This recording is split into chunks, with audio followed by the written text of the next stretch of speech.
Me 82 vota kundër, parlamenti rrëzon kërkesën e SPAK për arrestimin e Belinda Ballukut. Opozita proteston. Berisha thot se Rama shënoi fundin e tij politik.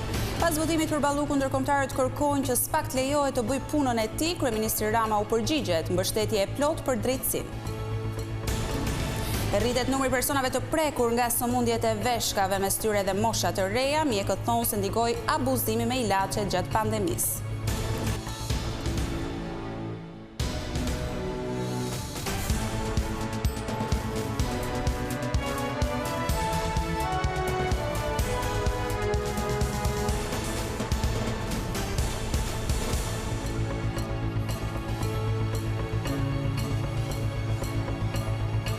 Përshëndetje nderuar teleshikues, ky është edicioni informativ i lajmeve këtu në televizionin kombëtar Vision Plus.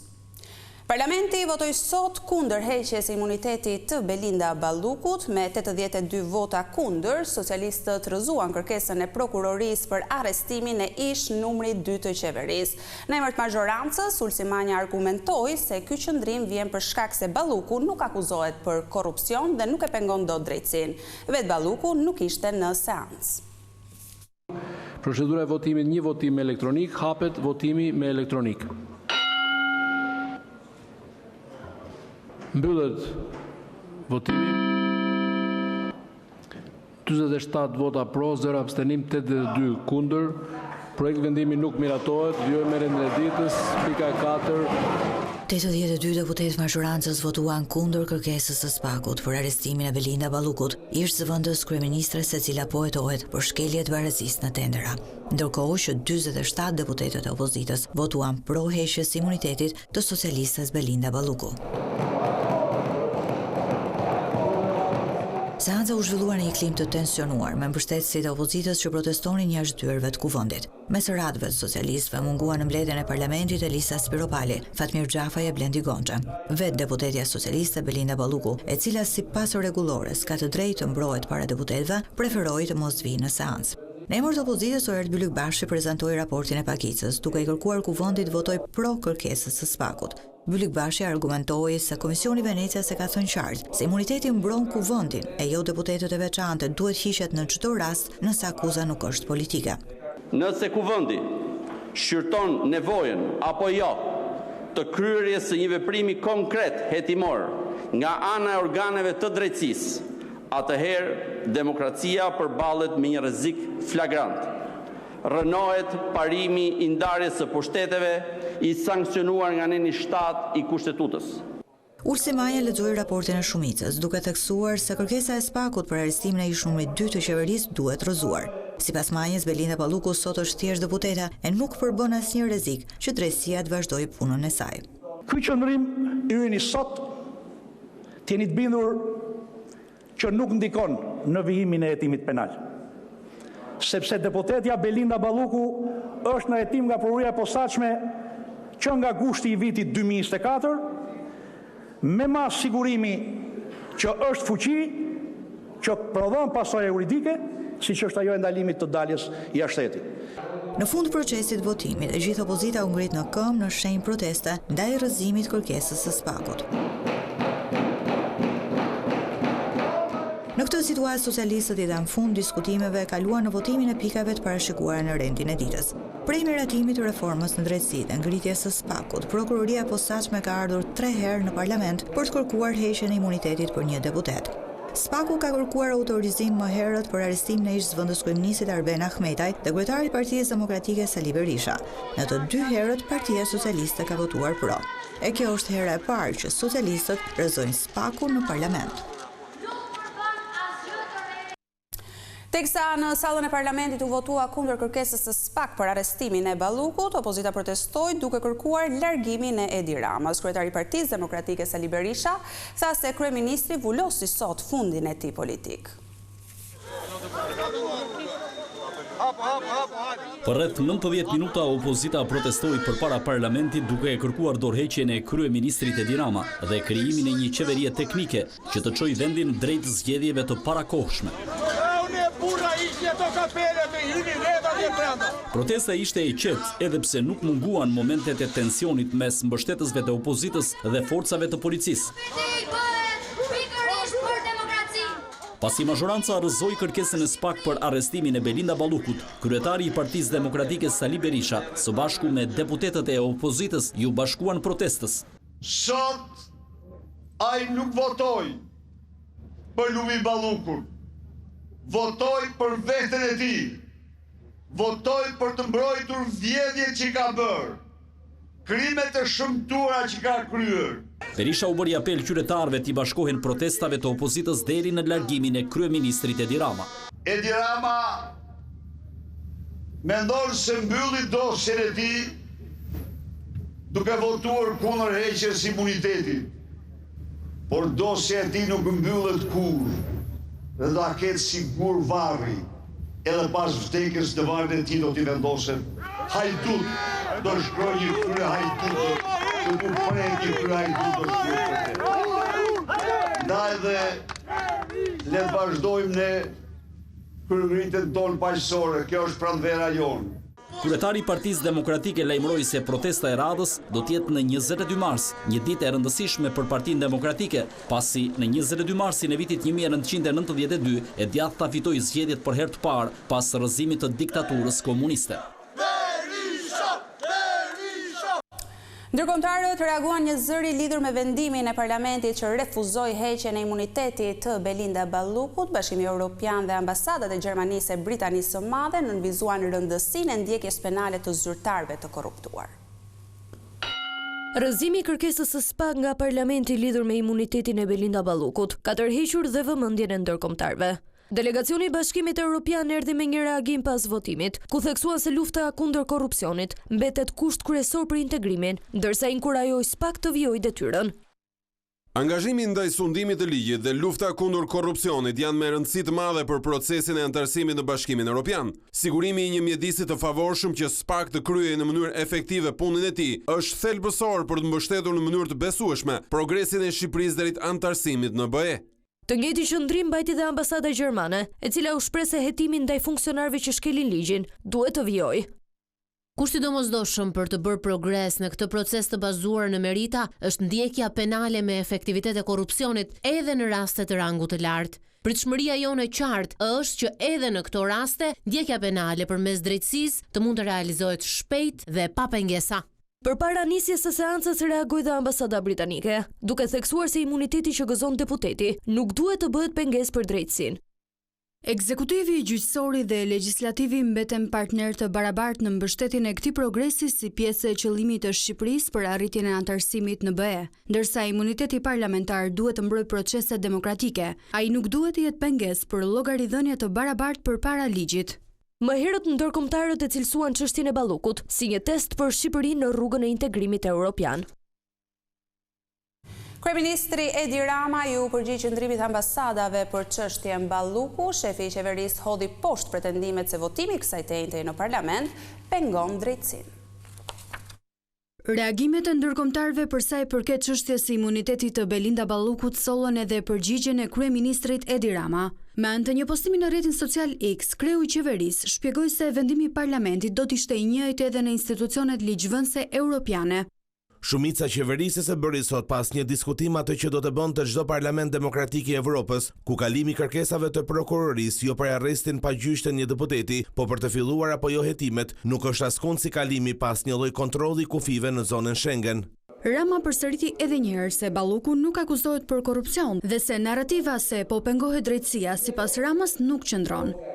Sot ne kemi respektuar plotësisht ato norma dhe kush pretendon të kundërtën ka të drejtën e vet të padiskutueshme, por s'ka argumenta të mjaftueshëm për të fituar debatin mbi ekzistencën ose jo të kufirit mes pushteteve të pavarur kushtetues, të cilin Parlamenti i Shqipërisë e mbylli sot, duke treguar se dinjiteti parlamentarëve nuk është material për eksperimente sociopolitike.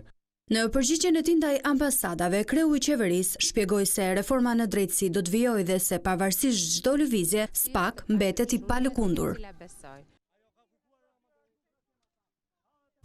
Në datën 18 mars, gjykata e posaçme do të shpallë vendimin për kalimin ose jo për gjykim të dosjes ndaj ish-presidentit Ilir Meta. Pas seancës së sotme e pandeura tjetër në proces, Monika Kryemadhi deklaroi se SPAK nuk ka prova që të mbështesë akuzat për korrupsion.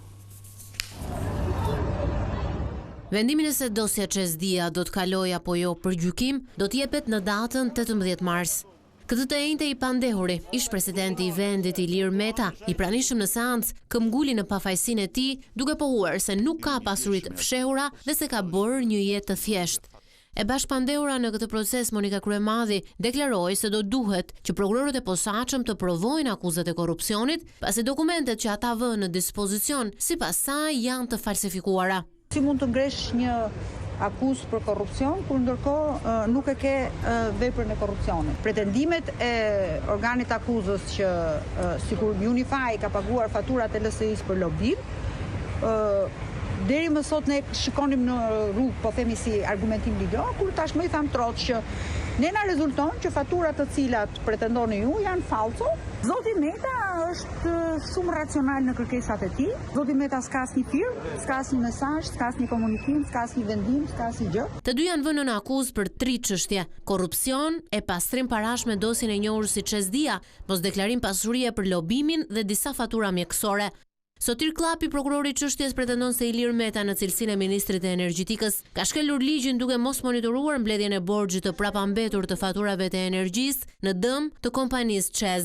Sipas tij, përmes pushtetit të tij, shlyerja u bë përmes kompanisë Dia, e cila nuk i përmbushte kriteret e domosdoshme ligjore për ta mbledhur borxhin. Në bashkëpunim ish çifti politik dyshohet për kontratat e konsulencës dhe lobimit në Shtetet e Bashkuara të Amerikës, sidomos deklarim të shpenzimeve mjekësore për periudhën 2013-2019.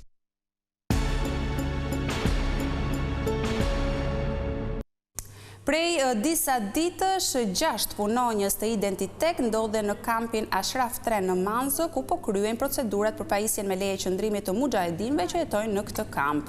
Procedurat po zhvillohen brenda ambienteve të mbyllura të kampit, pasi sipas planit të masave të sigurisë, është vlerësuar si më e arsyeshme që mujahedinët të mos paraqiten në zyrat shtetërore për të kryer aplikimet. Me pajisjen me leje qëndrimi, ata do të kenë mundësi të udhëtojnë në vendet ku shtetasit shqiptar mund të lëvizin pa viza. Megjithatë, nuk dihen arsyet konkrete pse kjo procedurë po kryhet me ritme të përshpejtuara në një kohë kur tensionet në lindjen e mesme janë më të larta se kur. Burime nga siguria e kampit Ashraf 3 bëjnë me dije se me këto procedura po merren Drejtoria e Kufirit dhe Migracionit në bashkëpunim me Identitek. Në kampin Ashraf 3 aktualisht ndodhen rreth 2500 mujahedin.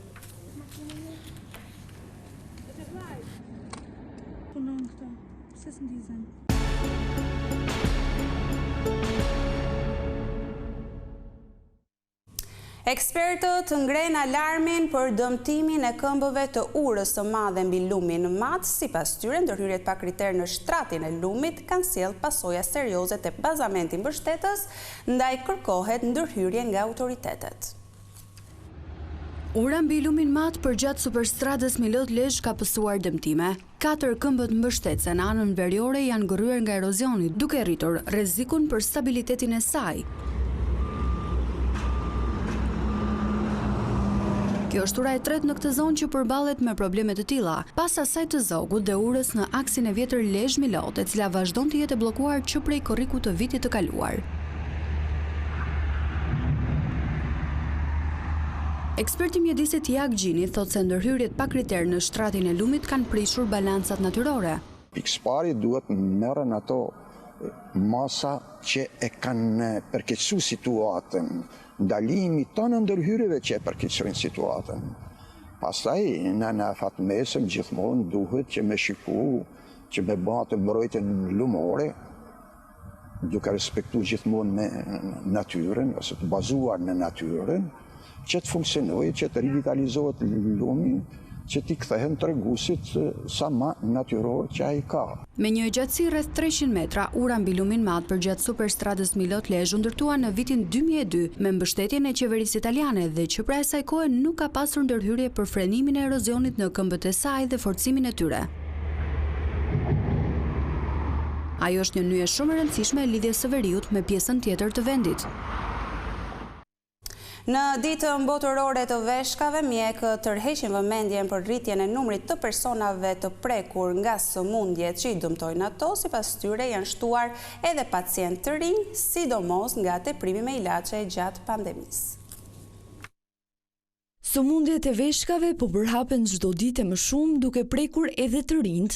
Sipas të dhënave botërore, rreth 250 milion njerëz në mbar globin vuajnë nga këto sëmundje, por vetëm 5% diagnostikohen herët. Të dhënat flasin që 1 në 10 individ vuajnë me një dëmtim të funksionit të veshkës. Këto shifra janë shumë domethënëse për vetë faktin që një numër i tillë i madh i pacientëve, absolutisht në stadet avancuara, ka nevojë për një kujdes shumë të specializuar shëndetësor dhe pacientët mund t'i nështrohen deri tek dializa dhe transplanti. Mbas pandemisë, përdorimi i medikamenteve në mënyrë të pakritert, gjithashtu edhe fakti që sëmundjet e veshkave janë konsideruar si vrasës të heshtur.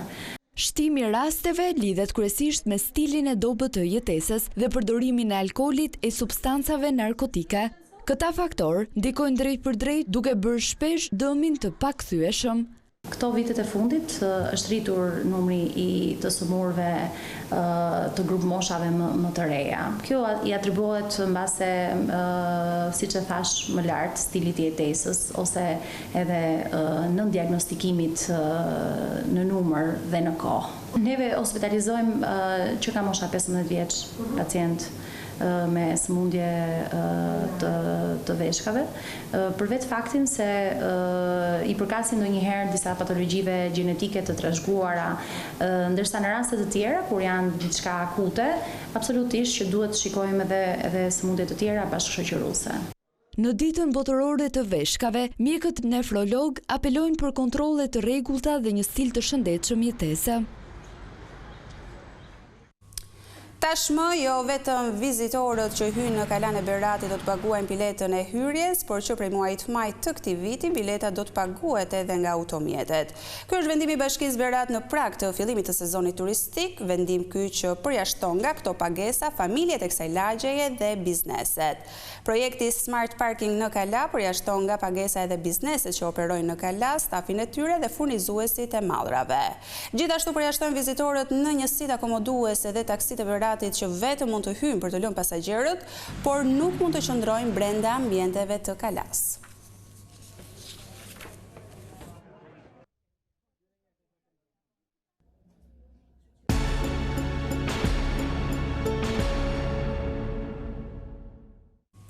Në Korçë është hapur së fundmi ekspozita e pranverës, aty janë prezantuar punimet e 50 artistëve nga trevat shqipfolse, një pjesë e cilëve ishte në juglindje, duke shkëmbyer eksperiencën me artistët e tjerë. Më shumë se 50 piktorë nga trevat shqipfolse janë bërë pjesë e ekspozitës së pranverës në qytetin e Korçës. Kjo ekspozit gjithë përfshirë se rikthehet pas shumë vitesh duke sjell piktor nga Shqipëria, Kosova, Maqedonia e Veriut dhe Mali i Zi. Pranverë është ajo ringjallja, rikthimi i artit në qytetin e Korçës, si dikur, edhe pse ka qenë monizëm, kjo ekspozit ka patur sukses. Abdullah Gjungecaj vjen për herë të parë në një ekspozit të tillë që sipas tij bën mirë qytetit dhe artistëve.